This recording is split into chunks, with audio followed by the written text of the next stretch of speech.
بسم الله الرحمن الرحيم. إذا زلزلت الأرض زلزالها وأخرجت الأرض أثقالها وقال الإنسان ما لها يومئذ تحدث أخبارها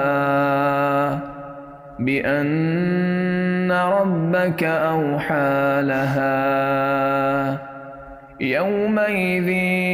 يصدر الناس أشتاتا ليروا أعمالهم فمن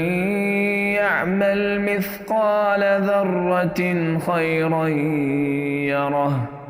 ومن يعمل مثقال ذرة شرا